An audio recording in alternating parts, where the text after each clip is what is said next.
políticos, prácticamente leo muy poco. Diputada. Sí, pero lo puedo leer después en una síntesis. Ajá. No necesito estar todo un discurso escuchando, porque además no me parece conducente, no me parece que me tranquilice, y uno tiene que participar y tomar distancia al mismo tiempo en una Argentina tan violenta, de palabras tan violentas, y donde la presidenta va casi con desesperación a la dictadura, ¿no? ¿Cómo la dictadura? ¿Cómo Claro, la verdad es que... ¿No es una exageración esto? Así me decían a mí, así me decían, lamentablemente, hace 4 o 5 años o 6 años cuando hablaba de la corrupción, así me decía cuando decía que iban a controlar los medios, así me decían siempre exagera, y lamentablemente, Clara, los hechos fueron más fuertes, incluso lo que yo anunciaba, y ningún periodista se rectificó.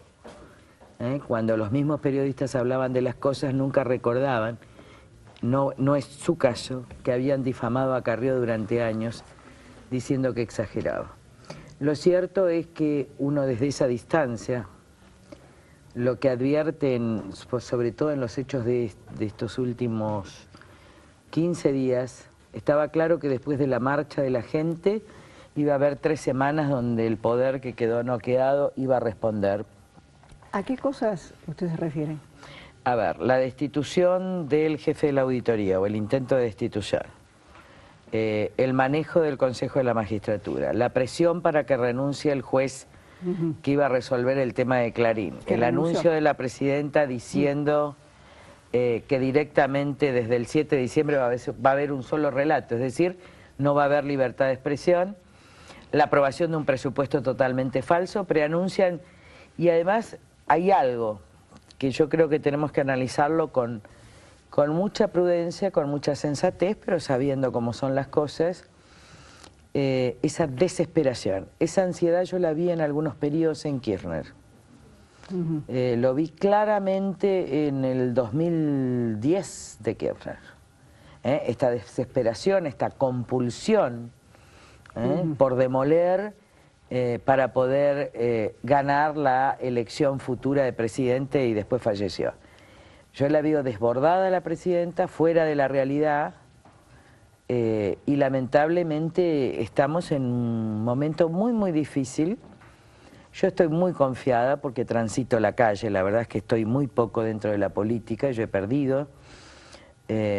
Las preguntas sobre qué hace la oposición se la tienen que preguntar a los líderes opositores, ahora Wiener, Alfonsín. Yo algunas les voy a hacer igual, si me permite. Sí, pero lo cierto es que yo estoy en la calle, estamos en el movimiento humanista de resistencia, porque dije el año pasado, acá viene la configuración de una dictadura no constitucional, sino violando la Constitución, porque incluso hay dictaduras que prevé la suspensión de derechos y libertades. Eso se llama dictadura constitucional. Ahora, para que haya una dictadura tienen que flaquear el resto de las instituciones. Y están flaqueando. Y están flaqueando. ¿En el Congreso, los jueces, la Corte? Pero por supuesto, todo está... ¿La incluye a la Corte? Sí. ¿La incluye a la Corte? Algunos miembros de la Corte sí. A ver, la dictadura implica la pérdida de derechos y libertades para los ciudadanos. Y acá hay pérdida de derechos y libertades. Vamos a la directa supresión de la libertad de expresión, no van a poder. Regímenes como el de Rumania igual reaccionaron, pese a que toda la prensa era de Ceausescu. Acá se ha perdido todo derecho económico porque los ricos sí pueden comprar bonos y tener dólares o dolarizar, pero la mayoría de la gente no puede comprar dólares, y eso supone la pérdida de todos sus ahorros en pesos por la inflación. Acá se manipula el Consejo de la Magistratura, se destituyen a los mecanismos de control. La situación es gravísima, y el hecho de que uno analice aisladamente un dato pareciera ser que no es tan grave. Bueno, muy bien, lo vamos a ver.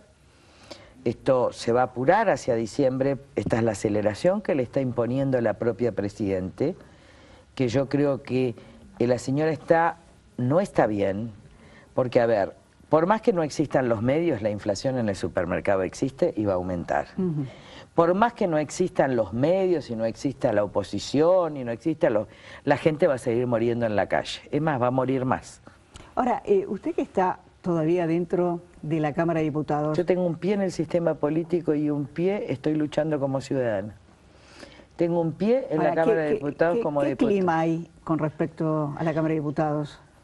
La verdad es que a mí me da mucha vergüenza estar hoy. El recinto hoy, entre un presupuesto falso y acusaciones cruzadas, tengo una vergüenza terrible. ¿La inflación? Nunca he visto una degradación tan grande de la clase política, y mire que me tocó el menemismo. Nunca he visto tal nivel de ignorancia, de falta de cultura, de guaranguería, de falta de respeto. Así que trato de estar poco, de cumplir con mi deber, de hacer las denuncias como hoy, por ejemplo, en el tema de los gendarmes, que en realidad esa asociación ilícita de que habla Val Medina estaba promovida por Aníbal Fernández, secretario de Seguridad, porque esos amparos son del año 2010, protegida por Aníbal Fernández, en conocimiento de la presidenta, con una auditoría que ahí la tengo, si quieren verla, de la Procuración del Tesoro, así que en el encubrimiento, en la participación está Aníbal Fernández, pero en el encubrimiento está la señora presidenta. Esta es la razón por la que ella... esto a Aníbal Fernández? Así es, ¿O al hermano de Garré que tuvo que renunciar? La gente cercana al juzgado, el decreto es del hermano, pero la asociación ilícita, a través de las cuales, en acuerdo con los jefes de las fuerzas, se promovían amparos en jueces del interior de lugares de 4.000 o 10.000 habitantes, para 4.000 personas, esto fue gestado por Aníbal Fernández con los jefes de la fuerza. ¿Va a hacer otro juicio, Aníbal Fernández? No, porque están, primero ya lo he dicho, a mí no me preocupa. A mí no me preocupa porque uno dice la verdad, pero además los dicen, las fuentes del juzgado de Santo Tomé lo dicen. El señor Di Biasi, que era juez, eso es un juez puesto por Martínez Llano, es diputado nacional de relación con Aníbal Fernández. La juez destituida Duarte trabajaba antes de ser juez con Julio Devido y se ufanaba de la amistad de Julio Devido. Así que el poder conocía, la que actuó bien fue la procuradora del Tesoro porque empezaron a investigar, pero lo cierto es que ha pasado un año y solo se destapó ahora, pero todos se encubrieron. ¿Qué es lo que están encubriendo? A Val Medina dice una parte, lo que no dice es que ellos omitieron denunciar y que están encubriendo a Aníbal Fernández. Lorenzino habló de desquicio administrativo. Pero el desquicio administrativo, sí, pero fue la forma de aumentarla a las fuerzas. No querían sacar el decreto y Aníbal Fernández les aumentó igual. Por eso los que más cobraban eran los jefes de la fuerza. Esto era un contubernio, una asociación ilícita. Es más, nosotros mañana incorporamos una prueba de un gendarme donde dice que la mitad de esos aumentos se quedaba el estudio jurídico. La mitad. Supongamos cobraba 4.000, con 2.000 se quedaba el estudio jurídico. Ahora, esto aparece desactivado, pero por lo que usted cuenta, sigue. ¿O por sigue supuesto, de otra manera? Yo o por creo que ahora medios, se va a cortar, pero miren, por ejemplo, al juez de Corrientes, Di Biasi, protegido del exdiputado Martínez Llano, lo defiende todo el Frente para la Victoria en Corrientes. Y no quiere el juicio político. ¿Cómo es posible? Si el señor Val Medina termina de hacer la denuncia y el protector del juez que dio las medidas cautelares es el propio Frente para la Victoria, lo que pasa es que esto explotó. Yo tengo toda la documentación, he ido a Corrientes justo este fin de semana porque estoy con los seminarios del Movimiento Humanista de Resistencia. He pedido la documentación, he traído los diarios, he visto las acusaciones. Usted puede encontrar en internet, en Poder Judicial de Corrientes, las acusaciones. He visitado al procurador y le he pedido las explicaciones del juicio.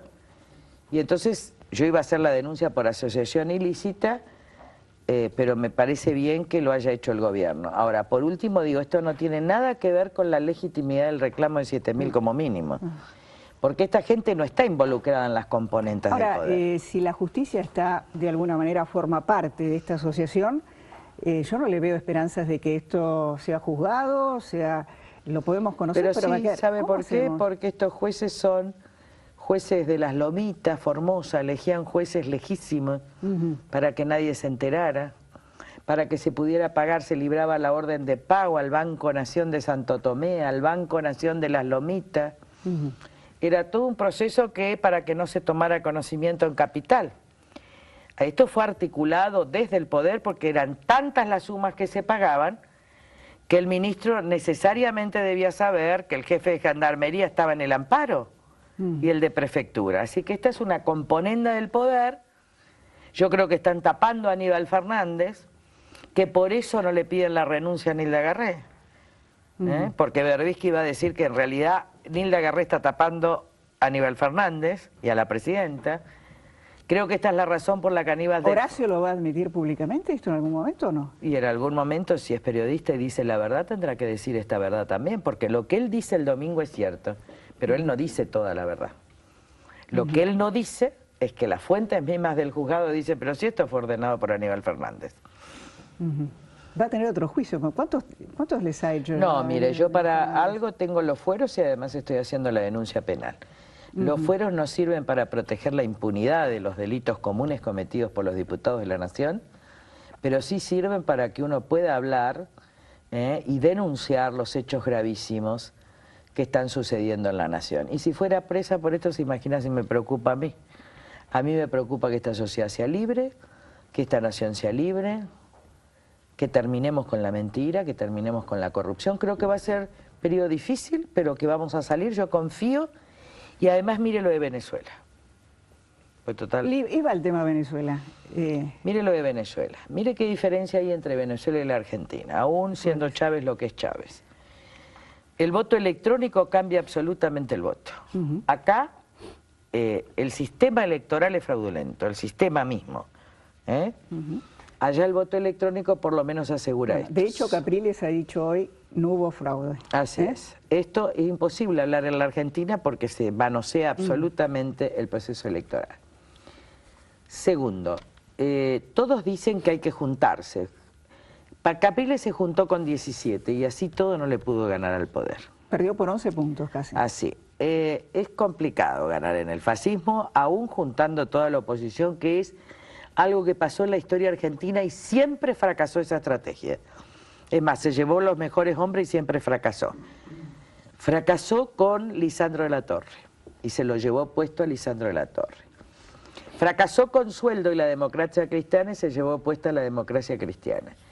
Fracasó con el PI y se lo llevó puesto al PI, con Allende. Fracasó con Chacho.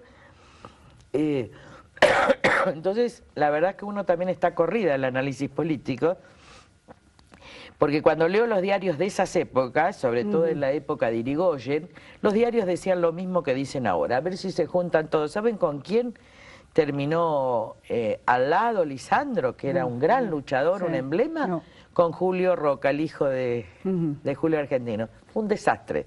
Lo traicionaron todos. Miren cómo se perdieron grandes hombres que podían conducir el país y además se fracasó electoralmente. Ahora, Lilita, en esto, ¿cómo se ubica usted?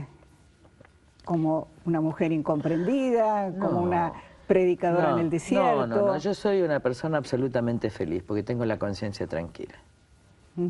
De no haber fallado, de haber dicho la verdad, de saber aceptar las derrotas, pero no que me quiebren en las convicciones. Ahora estoy más feliz todavía porque estoy en la calle, entonces ya no tengo la responsabilidad de conducir a una oposición tan dispersa como me tocó en el 2010, donde tenía que disciplinarlos, porque si no son lo que son ahora, pero ahí ganábamos 140 votos. Entonces para mí esta derrota, por un lado fue, la gente no quiso escuchar el mensaje, mató al mensajero. Bueno, ahora estamos con el mensaje, lo estamos viviendo, pero paralelamente me dio una gran libertad de volver a ser lo que yo siempre fui. Pues yo hasta los 40 años no hice política, yo no tengo ambiciones políticas, ahora sí tengo una obsesión. No quiero que la Argentina viva en la corrupción, amo profundamente mi pueblo y mi país, no quiero vivir sin república, no quiero vivir sin libertades y voy a dar en la banca, fuera de la banca, con cargos o sin cargos, la vida misma, porque podamos vivir con cierta libertad, cierta dignidad y la Constitución. ¿Usted está renunciando a ser una opción electoral hacia futuro? Mire, yo creo que la gente, la sociedad argentina tiene que decidir. Seguramente si una mayoría muy importante del pueblo quiere ser decente, yo puedo ser candidata a algo. Si el pueblo quiere votar medio corruptos, la verdad que ¿para qué? El pueblo tiene que ir tomando definiciones. Digamos, dentro de la oposición, ¿usted no reconoce algún espacio con el cual usted pueda...? A ver, primero que defina la sociedad. Si quiere el imperio de la república, si quiere la lucha contra la corrupción, si quiere efectivamente la división de poderes. En esa medida... La sociedad se manifestó bien, mal, el 13 de septiembre. Bueno, tendrá que repensarlo para el futuro. Los pueblos, la verdad que la historia no se dirime en un mes. Y uno tiene una paciencia enorme, así que... Pero la verdad que no tengo ambiciones, ¿eh? Ahora, no tengo ambiciones. Para mí la política, a diferencia del resto de la política que ambiciona cargos, es paideia. Para mí la política es educación. Para mí la política es ejemplo. Y eso es educación. Pero las elecciones las tenemos dentro de un año. Y mire, ese es su problema y el de los otros políticos, pero no el mío. El mío es la nación hoy. Cómo vamos a diciembre, cómo este pueblo puede ir procesando, aprendiendo. Vuelvo a insistir, miren, si Sócrates se hubiera preocupado de esta manera por una intervención en el ágora, no hubiera habido filosofía. Si Tucídides se hubiera preocupado solo por la guerra, no hubiera habido historia. Venía leyendo una carta de Rosa de Luxemburgo a Goethe. Acá no, estaba en casa, porque estoy dando la parte del Renacimiento. Entonces Rosa Luxemburgo le decía a un amigo, decía, miren, hay que recordar lo que dice Goethe. Que dice que hay que participar y tomar distancia, y que esta es una obligación del político, porque el político que solo participa no puede tener estrategia, no puede conducir. Yo creo que tengo una enorme esperanza en la salida de la Argentina, pero hay que tomar distancia, porque si no uno entra en el lodo permanente de la política. Hoy, la sesión de diputados de presupuesto era una vergüenza. ¿Por qué? Vergüenza por las imputaciones mutuas entre diputados, el tono chabacano, vergüenza porque un presupuesto falso. Entonces uno no puede estar en el microclima de la política, del periodismo, etcétera. Tenemos que tomar distancia para poder mantener la sanidad mental. Ahora, y también por sanidad mental no la escucho a Cristina Kirchner. Pero en política, si usted toma distancia, genera espacios que son ocupados por otros, ¿o no? Mire, la verdad en política. La verdad que no me preocupa eso. A mí me preocupa que este pueblo salga a la libertad. Y yo quiero acompañarlo a que salga a la libertad y a la República, y que ame la República y la Constitución. Si en el medio yo quedo en el camino, la verdad es que mi felicidad es otra. Por eso Beatriz Arlo dice correctamente, yo soy una política que no soy política. Yo no tengo la ambición del poder. Yo no estaría como Cristina Kirchner, adicta al poder, a la persecución. La verdad que la vida son mis hijos, mis amigos, mi patria, los libros, la música. Y es una referente importante. Soy una referente y podría ser presidente o podría ser diputada, pero ni me desespero por ello. Ahora sí me desespero por salir de la dictadura en que nos está sumiendo el Kirchner. ¿Pero dictadura no es una palabra demasiado fuerte? Pero a ver, si a usted... Sí, puede ser autoritario. Si usted la ponen, a ver, ¿y qué es una dictadura sino un régimen autoritario? A ver, la diferencia entre gobiernos autoritarios es dictaduras militares y dictaduras civiles. Cuando se convierten las dictaduras civiles, se llama legitimidad de origen y legitimidad de ejercicio. Hay personas que son ilegítimas por el origen, porque usurpan el cargo. Un civil, un grupo de civiles que se apodera del Estado. Pero hay ilegitimidad de ejercicio. Hay gobiernos elegidos directamente por el pueblo que se transforman en autoritarios cuando violan la Constitución. Esto se llama ilegitimidad del ejercicio. Entonces se convierten claramente en los términos del artículo 36 de nuestra Constitución en usurpadores de funciones constitucionales de otros poderes. Y ahí el mismo artículo 36, yo estuve en la comisión redactora, dice, ¿hay derecho de resistencia a la opresión por violación constitucional? Sí.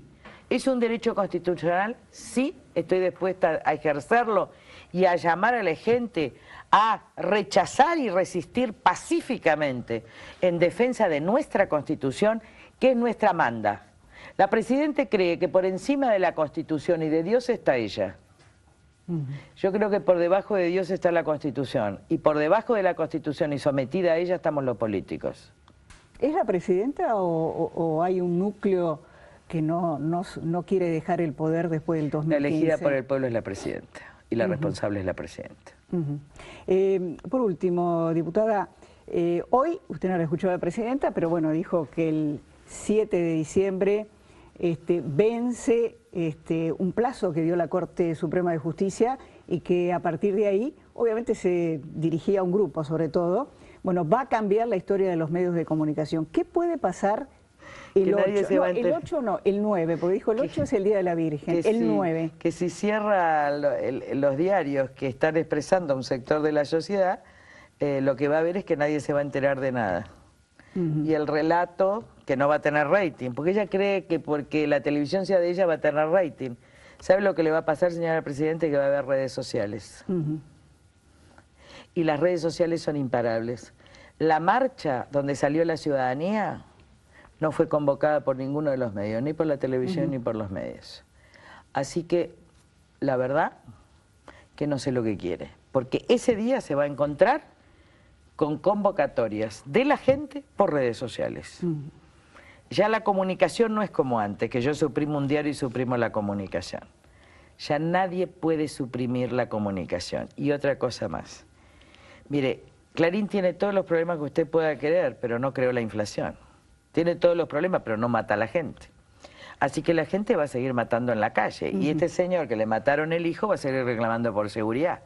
Y cuando nosotros vayamos al supermercado, después de pagar 3.500 millones de dólares ella, de los bonos en dólares, cupones del PBI, que debe a fin de año, vamos a tener más inflación, porque estamos pagando deuda con inflación. Ahora, el señor y la señora del supermercado, cuando nosotros vamos al supermercado, es una locura. Es una locura. Y esa percepción directa, no la va a cambiar que Clarín exista o no exista. Lo va a cambiar si ella trata de disminuir la inflación y trata de garantizar seguridad. Y ella no entiende eso, porque a ella la convencieron que esto forma parte de un relato conspirador. Porque esta señora no va al supermercado, no camina por las calles salvo actos. Ahora sí camina, los problemas existen. Las clases medias y también las clases pobres no pueden salir. Pero hoy las más afectadas por la seguridad son las clases pobres. Y las más afectadas por la inflación son los trabajadores. Y no sé qué va a hacer esta presidenta cuando aumenten los sueldos con las paritarias del año que viene, que no está en el presupuesto, levantar el mínimo no imponible. ¿Cómo puede ser que un salario mínimo, la verdad que menos de 6.000 pesos, y esté pagando ganancias? Cuando no pagan ganancia los bonos y la renta financiera, ¿de qué progresismo me habla? Si está explotando a los trabajadores para pagar a los acreedores externos. Diputada, ¿de qué progresismo me habla? ¿Hasta cuánto dura su mandato? Hasta el año que viene. ¿Y después? Dios dirá. Los tiempos de Dios son perfectos y a mí me tienen la gloria, así que yo estoy feliz con mis amigos, con mis hijos, y seguramente lo voy a decidir un día antes de que se decida ir a elecciones. Antes no tengo ganas ahora de pensar en mañana, quiero pensar ahora, quiero disfrutar de lo que tengo y acompañar a mi pueblo a la libertad. Diputada Carrió, gracias por haber estado con nosotros. Ya continuamos.